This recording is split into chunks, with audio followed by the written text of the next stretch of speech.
Hello. What's going on, everybody? How are we? Welcome. Welcome to our little fireside Q&A, bonfire side, if you will, for Dark Souls, the role-playing game. I'm James. I'm the community manager here at Steamforged, and with me is a man that needs no introduction, but I'll let him introduce himself anyway. Ridge? Hi, I'm Richard August. I'm the lead designer and developer on Dark Souls and lots of other games I've written for. And welcome to everybody who's bothering to watch today. Thank you. Yeah, it's a pleasure to have you all here. This is like I think first time that I'm actually on camera with Steamforged, and first time that we're doing this kind of thing for Dark Souls, right? So we're excited for it. We're excited for Dark Souls, obviously. I know you guys are all excited as well. I've seen a lot of praise of Suns in the chat, which has been great already. So what we're going to be doing is we're going to be taking a bunch of questions from you guys. So if you have any questions in there, pop them in the chat. Anything that comes into your head, pop it into the chat. We'll try our best to answer it. We've also collected some questions ourselves from Twitter, from Discord, from a bunch of other places, just to make sure that we have some stuff that people want. We know what people want. We got the juice, we got the juice for people. But I'll kick it off, I guess, with asking one thing that's kind of important to me, one thing I want to ask. I'm going to be very selfish, Rich, and say, what's your favorite class in the game? Because I know that classes are like heavy duty in this, right? My favorite class, Knight. I love a Knight. The quintessential Dark Souls class. They're the one I think pretty much everybody picks the first time they play because the armor looks cool. It's got a sword. It's a good. I think it's a good all rounder. It's a solid class, and that's true in the game as well. Rather than sort of if you pick a knight, you're gonna be given a relatively gentle introduction, and obviously that is definitely relative because it's still going to be brutally unpleasant for a lot of the time, but hopefully less so than it would be if you pick the deprived, which you can do if you're a masochist. That's perfect for me. I pretty much always play deprived. I'm one of those. I like to min-max. I min-max in every aspect, always. And yeah, you can definitely do that with the deprived. That's good. Most of the classes have a fairly set path progression, and you customize through armor choices, weapon choices, shield, rings, like that. The deprived, you do get the option to pick from all the other classes' abilities, but obviously you start with a club and nothing else. So when it comes to like armor and weapon choices, what can we expect to see?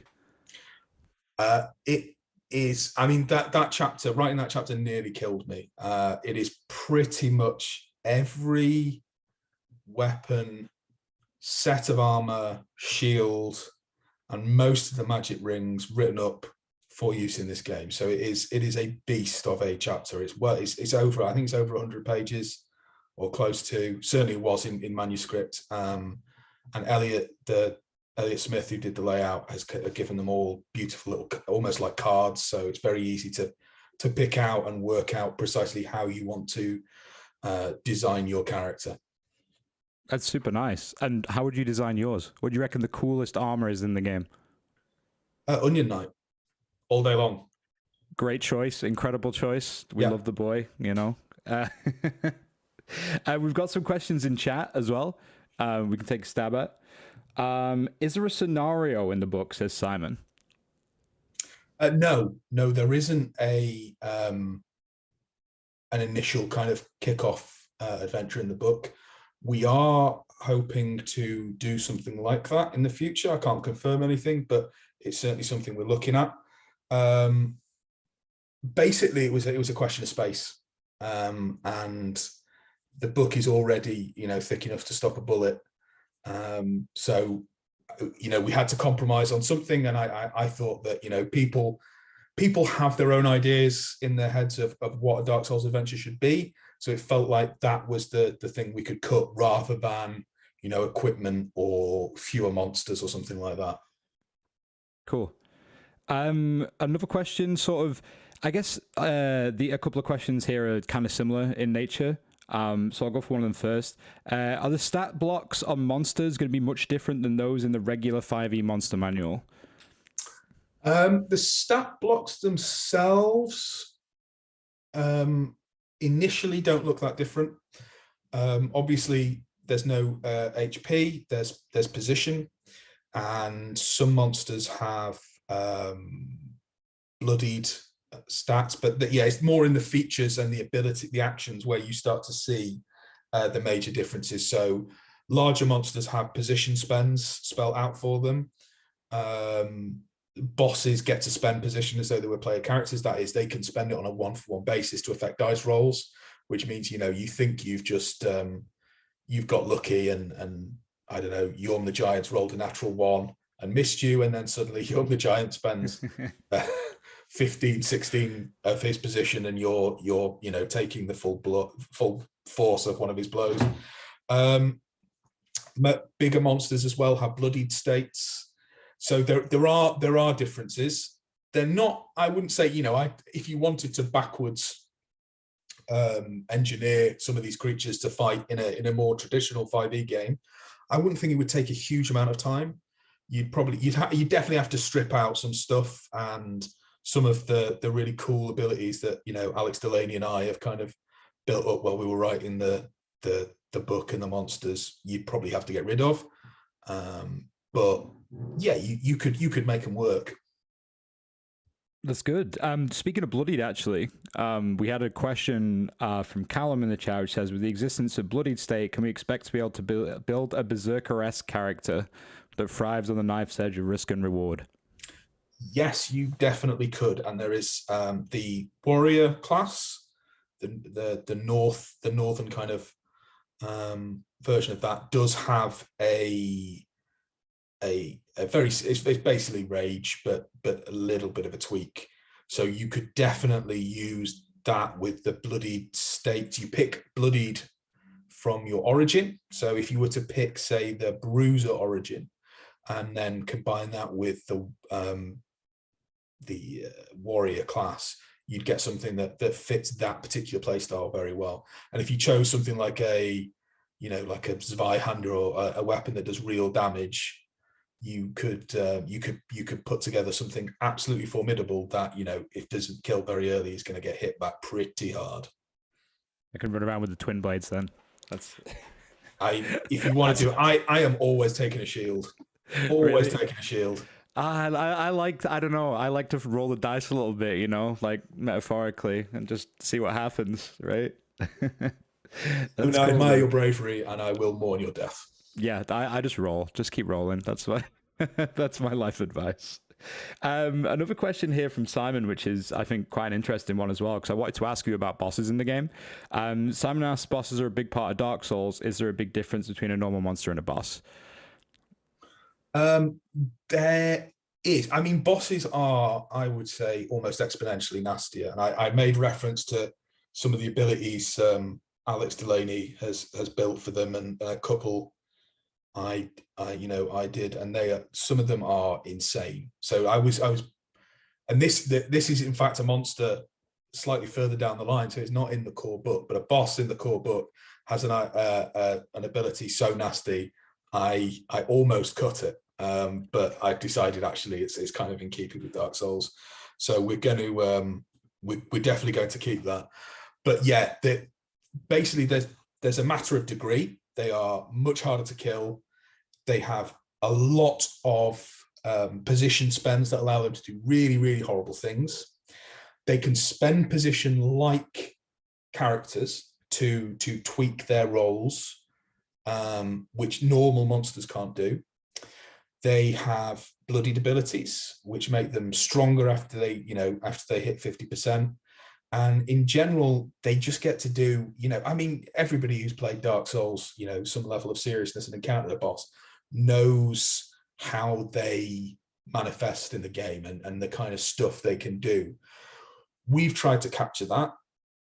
you know, a lot of their moves are drawn directly from the game. So, you know, if you memorized Iodex Gundir's various attacks the first time, you know, when you face him in DS3, you're going to recognize some of those moves. You're going to recognize how they act on the table.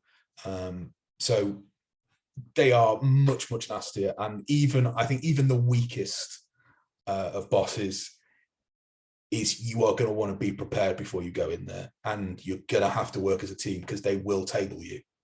The total party kill is a real possibility, even with 50%, you know, of your players dying and the game stops. Well, even if you played it through, they would table you fairly easily. They are nasty.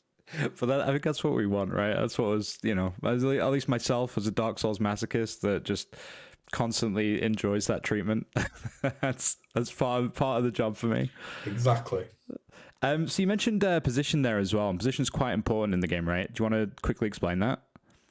So yeah, so the main thought behind position was, obviously in Dark Souls, you have your health, which measures, you know, how alive you are, for want of a better word, and your stamina, and that, you know, measures how much energy you've got to put into attacks and how strong you are at any one point, and conserving both of those and balancing both of those, and using, you know, being prepared to take damage in the case or to inflict damage, making sure you've got enough stamina to get off your big attacks when you've got the opportunity arrive, is kind of the core technical gameplay loop of Dark Souls. Those are the things you need to master to be any good at the game. Porting that into an RPG, we could have done, you know, just say, you know, you have your health in the normal way, and then you have a stamina bar, but we felt that was a lot of bookkeeping. You know, you're keeping track of 2-3 different things, making sure it all works. What we decided to do was kind of combine those into one score. We call that position. That reflects both, you know, your vitality and your ability to exert yourself and carry out the big moves. It works like health in some ways. And at the beginning of each fight, you take your base position, you roll your position dice, which go up at each level, and that is your position pool for that fight. You can spend that position in order to enable you to do certain abilities for, you know, sorcerers, pyromancers. Certain spells come with position spends you have to expend in order to cast a spell, but it also allows you to improve your dice roll, improve damage rolls. Most armors, weapons, and shields come with little special abilities you can trigger by spending a point of position. So it's really integral to the whole game, and mastering the expenditure of that in order to maximize your damage output and your survivability is the way we've tried to model the, you know, the technical and timing aspects of Dark Souls, the video game. Awesome. And I think that kind of covers as well, like a lot of people, as we know, me and you've chatted about this as well before, a lot of people have the question about building a different system to 5e, like as how mechanically, you know, this works differently. And I think position's a very major part of that, right? Definitely. Yeah, I mean, I know there was a lot of skepticism around the choice of 5e, not for Paul Baldowski, I think, who I don't know him, but he says I'm frothing with excitement. Well, lovely phrase from a man I definitely don't know. Never heard of him before. Very strange man, clearly. But anyway, there was a lot of skepticism over using 5e, but I felt actually it really wasn't this kind of this complete this complete shot in the dark that some people seem to think it was. The combat aspects of 5e are really solid, and I think they didn't map perfectly onto Dark Souls, but they mapped really pretty closely. That we didn't, you know, we've hacked the game fairly thoroughly, but the core role, the core mechanic of D&D works really nicely for a game where, you know, you can miss. It's very easy to miss in Dark Souls, and that's that's something that's true in D&D as well. These approaches, I think, the key gameplay loops in D&D match quite well to those in Dark Souls. And the mechanics we've brought in, I think, help to mesh the two systems together really nicely. Oh, so we have something. I guess we can take one more question before we show something a little bit special, a little bit of a sneak peek for folks on something. So we'll take one more question first. Arifian says, will there be subclasses in the book? Because I know we have the main classes, but no, that's one of the major departures. Basically, as everybody knows, one of the main ways you build your character is through choosing equipment. That's the way you alter and design your own character in the game, is your choice of equipment, your choice of equipment you keep in your bag. Encumbrance is quite a big thing here. We've simplified that system out. It's not measuring weights anymore. You've got slots, so it's quite video gaming. And that's how you pick your class, and then you optimize your build through equipment, swords, whatever, different weapons, rather than through choosing the subclass. I honestly felt the subclasses, really it's only 3 separate abilities.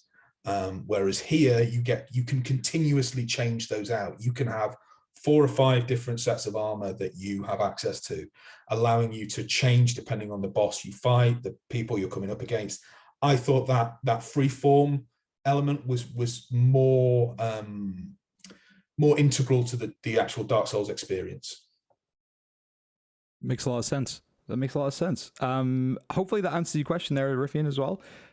We have a bunch more questions, but we're going to show you something real quick before we get back into those.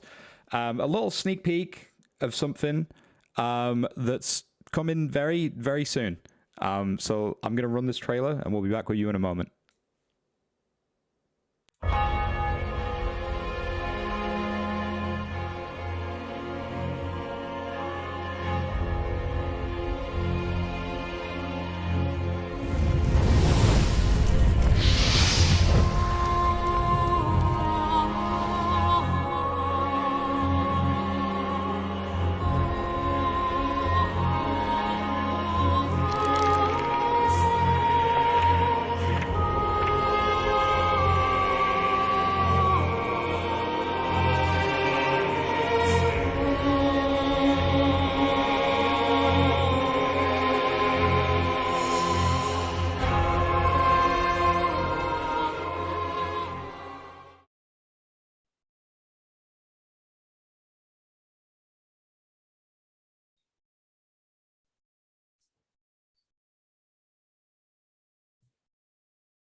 Oh, there we go. Now we're back. I'm a professional streamer, professional man in general. We're back and we're live. Thanks for telling me, chat. I appreciate you all. So yeah, basically that you just saw there was the collector's edition. We will have a collector's edition of Dark Souls, the role-playing game. Pre-orders as well for the standard edition should be live now.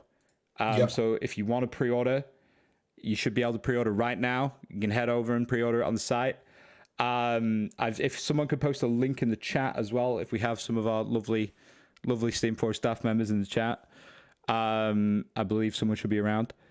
But yeah, we have the collector's edition there, which I don't know if you want to say a couple of words on that, Rich, because it is a gorgeous, gorgeous book. And it is absolutely stunning. It's gilt-edged, fancy, leathery cover goodness, really beautiful. So the kind of the flecks of gold embossed up the side give you it's almost like the sparks from the bonfire. That's kind of the look we've tried to evoke there.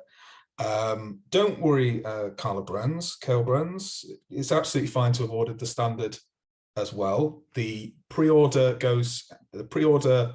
for the collector's edition doesn't start just yet, so you've got a little time. And anyway, you don't want to game with your collector's edition?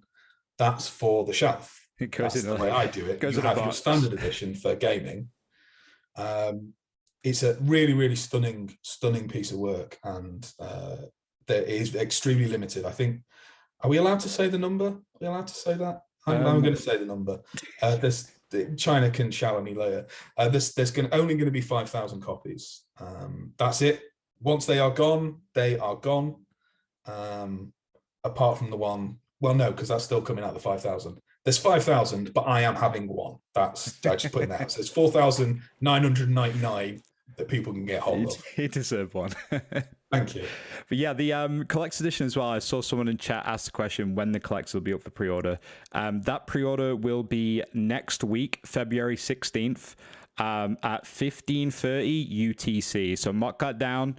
Make sure you're ready for that.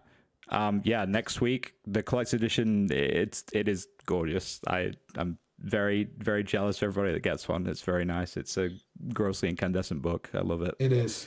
Another man who I don't know and I've never spoken to, Simon Taylor, says, "Is the leather nice and strokable?" It is, Simon. It is very, very strokable. It's an important thing to know. You gotta know that about it. It shivers under your fingers like a living, breathing snake who's appeared from nowhere to tell you strange tales of the apocalypse. That is official. That's an incredible description. Thank you. I love that. Dean the DM says, what is the planned release date? I believe in the UK and EU, it should be with you in March. We're looking at it to hit the shelves in March of 2022. I think it's April. April. I think basically I think that we're currently saying while shipping is still in a bit of a state, we are definitely sort of saying hopefully April, but that might slip a little bit. But the book is written, it is being printed. It's not like there's no Kickstarter element here. This thing exists. It is going to be out there, and when you're putting in your pre-order, you're basically doing something that's going to be shipping very, very soon. So while the date might slip a little bit, it's not going to be by a huge amount. Touch wood. Yeah, I believe the US is a little bit after that, right? Around May. I think so. Yeah, is the aim at the moment. Yeah, I think that's the current dates. All being well, touch wood. Which after last year, even the most generous and defensive of assessments can be a bit dangerous, but being well, that's what we're hoping. Fingers crossed. Kevin says, will a select few copies of the collector's edition end up being mimics? I hope not, but we'll see.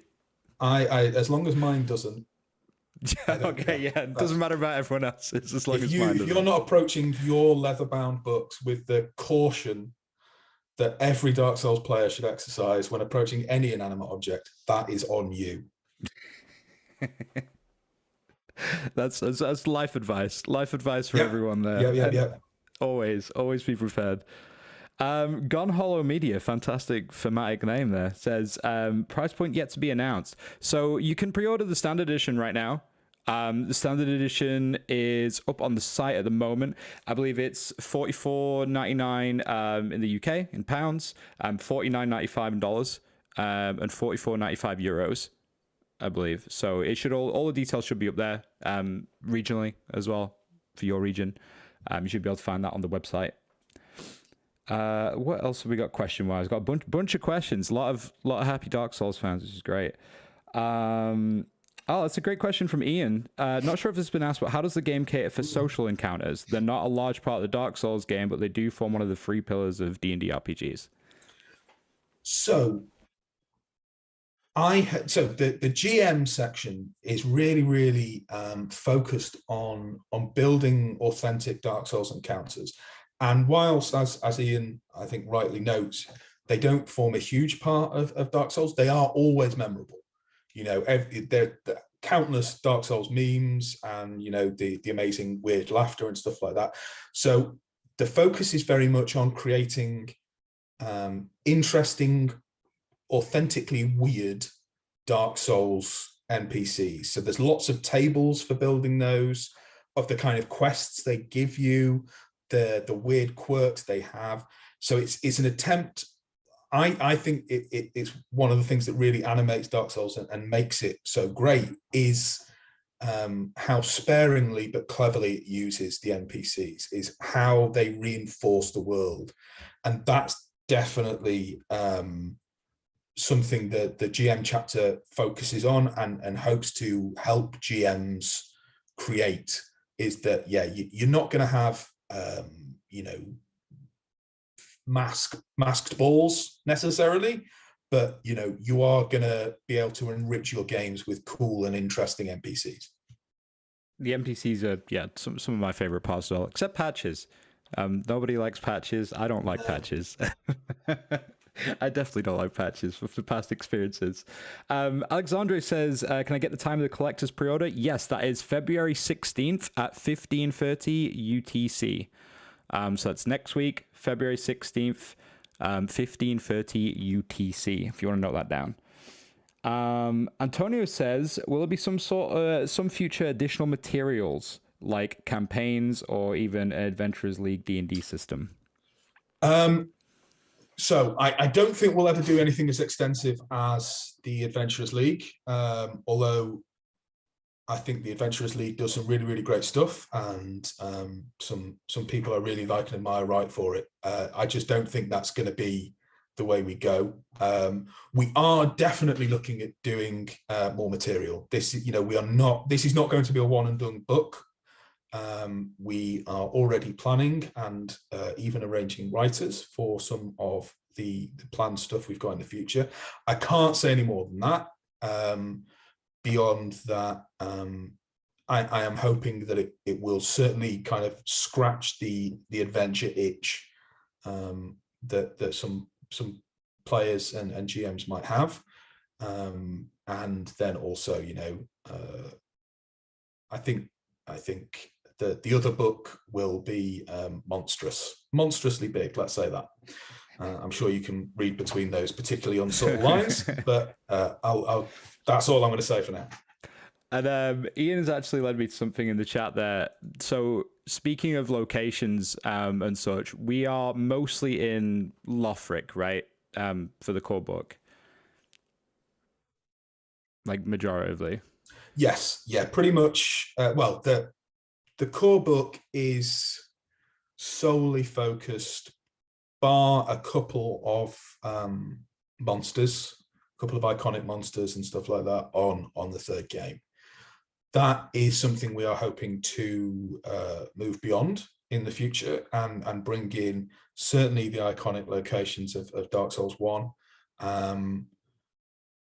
At one time, the idea was to use locations from all three different games in there, but in the end, we kind of decided that it would be better to provide a path for people to follow, kind of as the game does, and so went just for Dark Souls 3.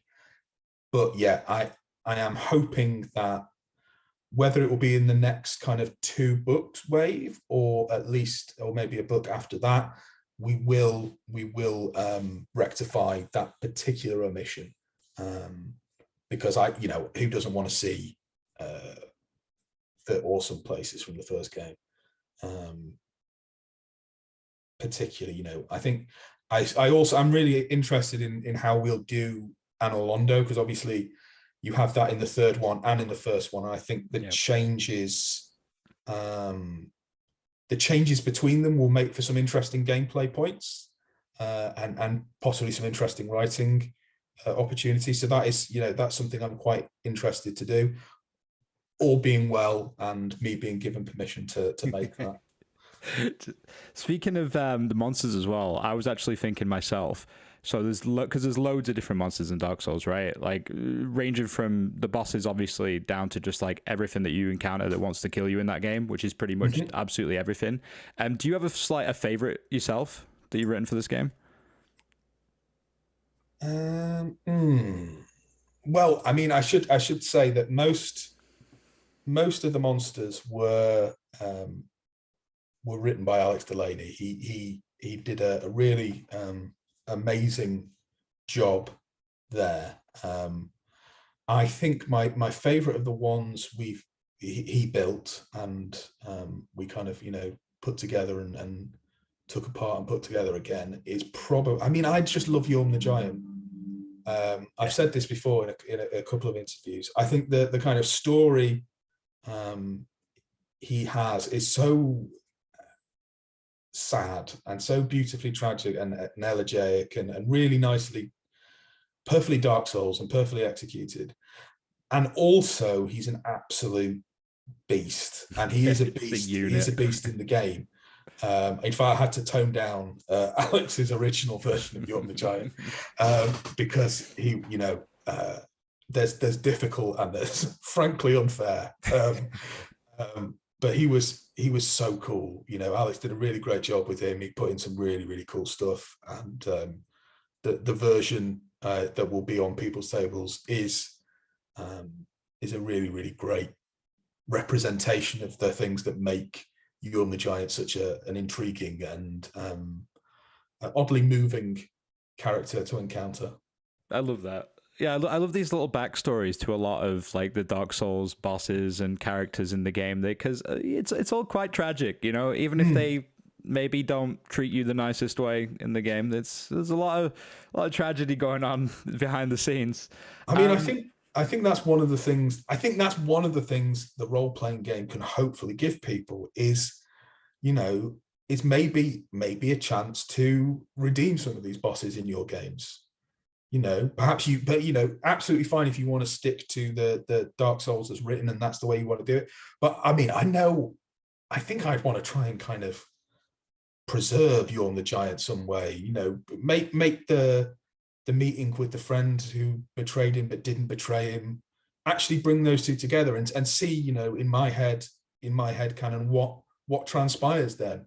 You know, Yorm the Giant was chosen amongst all these potential claimants to the throne to sit and rule over these people. You know, he was kind of an elected monarch. That's interesting. You know, there's something in there to be maybe drawn out, and I think that's what the role-playing game can hopefully allow people to do. Yeah, which I think ties in nicely to what Brando was saying there in the chat, that will the book help him create his own campaign for the last days of the Age of Fire, or is it just like the game itself?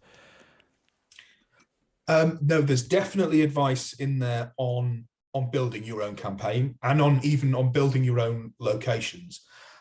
So while there's tables for building your own NPCs, there is also lots of options for creating strange and unusual places. Less perhaps on building an entire campaign setting, but I think that's something I'll add to the list that could potentially go in a future book, all being well, because I think that is something worth exploring more of, and I think that's what makes tabletop role playing such a captivating hobby, and I think what so many people engage with is that freedom of creation. And when you're putting out a game in an existing and beloved IP like Dark Souls, on one hand you have to be aware of the need to protect and preserve that IP in the book, but at the same time you need to be giving, you know, empowering and giving permission to the players to do what they like with it at home. So I hope we've managed to strike that balance. Awesome. Yeah, I think if, you know, talking about making locations, I'm just going to make like loads of blight towns, just repeated blight towns that get progressively worse as they go on. That's just to be a nice, you know, just to be a nice GM, really help people out. Yeah, lovely. Yeah. Could be fun. Could be fun. I also agree. A couple of people in chat have said to release the Alex Yorm cut. I mean, if we have it, you know? I'm not sure Bandai would allow that particular monstrosity.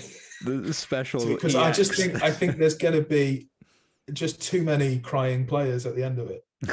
NG plus, yeah. Just this is going to be people sending in endless complaints and torn character sheets stained with tears, and I'm not sure I can subject myself to that. I don't think Bandai want to have to deal with that, and what I really don't want is mobs descending on Alex Delaney's house, torches aloft, demanding vengeance. Yorm has caused all these issues. Yeah. Oh god, that's great.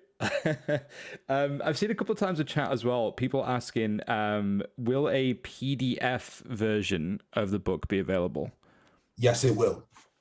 I cannot remember the exact details of when. I think it will be, but it is going to be available. I'm pretty sure it's going to be on Drive-Thru RPG and probably on Itch. So it's going to be available on most of the main platforms. And yeah, it will be. It's as beautiful in PDF as it is in print. Although you should still buy the print book, especially the collector's edition. Cool. Speaking of the collector's edition, question here from Cruise Ship Chuji: will the collector's edition be real or fake leather? It's fake leather. We've not killed any cows. Yeah, the cows are safe. The cows are safe. The cows are as safe long as they don't play the game. Because yeah, you know. I mean, if they want to, I won't stop them. if you can persuade cows to get around a table and game, then I will come and run that game. There you go. If anybody can arrange an RPG, the official Dark Souls RPG with cows, I will come and run it. But you have to pay for travel. There's a challenge. I would love to see it. I would absolutely love to see it. Please, somebody make it happen. Oh yeah, we've got. It's got to be live streamed. Oh god, that'd be great. But I just don't know how good they'd be at playing. I mean, I think cows probably are the great untapped RPG market. I think I looking at them, I think they're probably all GURPS fans. That's my feeling. I think they like a generic system, and I think they like crunch. That's just my feeling. just the vibe you get around them. Yeah, I mean, I just look at them and I think their walks and personally likes Steve Jackson's GURPS. from the get-go. Just from the get-go. Just that's something about the bovine strut that tells me GURPS fans. Yeah, people often say I walk like that. That's why I sent you Steve Jackson's yeah, straight to me. Steve Jackson's collected GURPS works, because I just, as soon as I saw you, this is saw me walk. That's a guy who needs GURPS in his life. The cows are safe, we are not. True, exactly. Yeah, the cows are all grand, but you may not be in the nicest way. in the most fun way, obviously. Get used to. I mean, yeah, a lot of people. 5e is a relatively safe game. This is not. I run a game for Polygon online, which I think is being written up and mentioned. And in the boss fight, there was one. Basically, the boss got off like 3 attacks before the adventure ran to its conclusion, and 2 of those were one-shot kills. Wow. Yep, yeah. And the only reason the other one wasn't was because I rolled unbelievably badly on the damage. just like it has to go that badly for you to not do damage. In fairness, the adventure was designed that boss is basically it's designed to force the characters to make a choice quickly, as opposed to try and fight their way out. It's more about the choice than the battle. So they were, massively outgunned, but still, it gives you an idea of what those bosses can do if they are approached foolishly. So, like when you die as well, that's something that's obviously like a core loop of Dark Souls as a whole. How do we deal with death in the role-playing game? So, you are unlikely to die quite as often as you are in the game for the I think fairly logical reason that actually it's quite boring to die over and over again in the same bit in an RPG, on a tabletop RPGs, because it's the GM, who is kind of your digital world equivalent analog in the video game, having to retell the same thing is quite tough. So while you will die a lot, you won't die quite as often. What happens when you die is you wake up next to a bonfire. You can kind of go off and explore on your own. If the party is still engaged in the battle, you can't go back and join, Well, actually, no, I did say you could in the book. You can, but the monster you're fighting immediately goes back up to full health. So it's up to you. You can explore, or you can go and join the battle again that just killed you, and you know, it kind of restarts. If you don't, you make either way, you make a wisdom save. And if you fail, you lose a part of yourself. You are gradually hollowed out.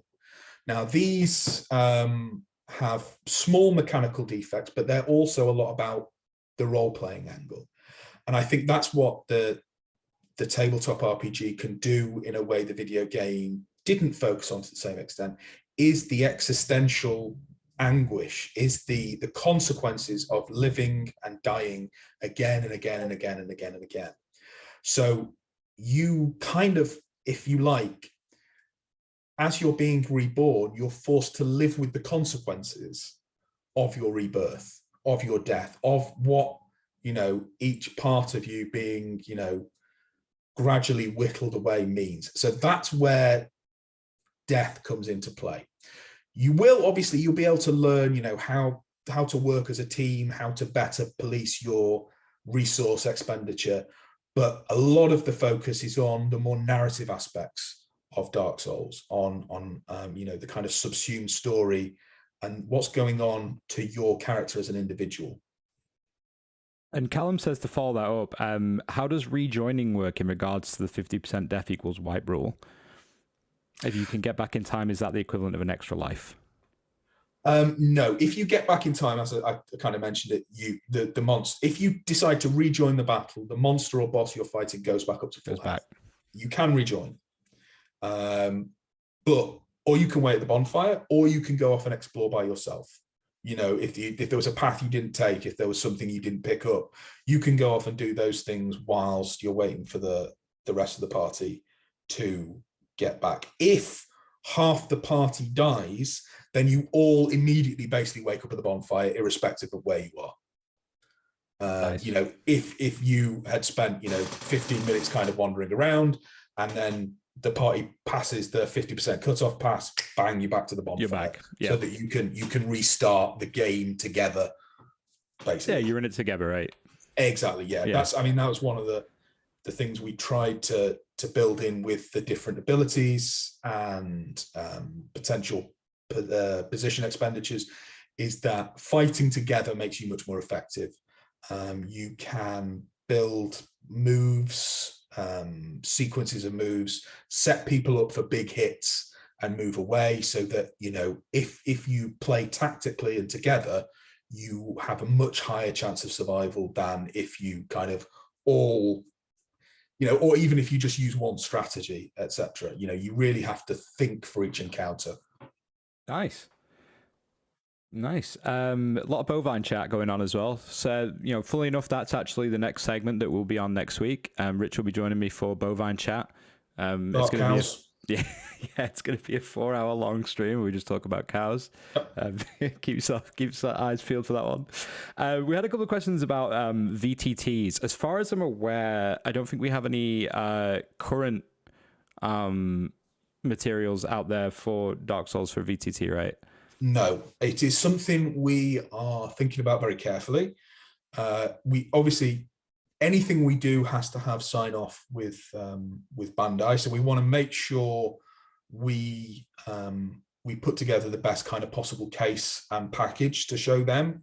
And so when it reaches you, it's, you know, when it hits Roll20 or wherever we go out, it's as good as possible. So it's something we're considering quite carefully. There's a number of possible aspects we'll look at building in, but we can't put any timeline on that at the minute, but it is something we are aware of and thinking about. Awesome. Geekery Gaming says, will there be a dedicated section for me to praise the sun? I'm pretty sure that's every section constantly. Yeah, again, I think if when you're reading the book, you aren't assuming the praise the sun pose, are you really worthy of that book, and should you consider sending it back? You know, every time you wake up, always praise the sun. Always praise the sun. It's the last second best character. You know, he gets some hate here and there, but you know, I'm with him. I'm with him. Right. So I think we're rounding out here. Probably have time for about one more. So I'm gonna go with, just because my webcam has been doing this the entire time, and it looks like I'm hollowing slowly because I keep going grey. Arivian says, will completely hollowing be a thing? Yes, it is. If you reach a state, yeah, basically that's kind of the only way your character is dead. And you could hit that very early if you roll poorly, or it could take a long time. It depends on how lucky you are and your kind of take on the character. So yeah, you can certainly reach the point where you are nothing but a husk. I imagine I will reach that point incredibly quickly. many times probably. Just over and over. Oh, brilliant. Right. Well, I think that rounds us out here. As always, Rich, thank you very, very much for being here as well. I appreciate it. I'm sure the chat appreciates it too. Chat, thank you very much as well. Yeah, thanks, guys. You guys have been great. A lot of great questions. I hope we might have been able to answer most of them. I think we have. Yeah, so looking forward to it. Pre-orders are open now for the standard edition. You can head on to the site and get yourself the standard edition pre-ordered now. And don't forget, next week, that gorgeous collector's edition that we showed you, you'll be able to see that again. The video will be going live on our YouTube channel in a moment. The glorious, fantastic, whatever kind of lovely adjective you want to use, collector's edition that is absolutely beautiful, will be available next week for pre-order. So next week, February 16th at 15:30 UTC. There are limited copies, so you might want to note that down, note the time down if you really want one of those. That'll be live next week on the 16th, but you can get the regular edition now. You can pre-order it now. Other than that, yeah, stay tuned to the Steamforged channel on YouTube. You know, subscribe to us if you want more content like this. We should have this kind of stuff coming in the future. And make sure to follow us on Twitch, because not right now, but very, very soon, we'll have some Twitch content for you guys as well. It's coming.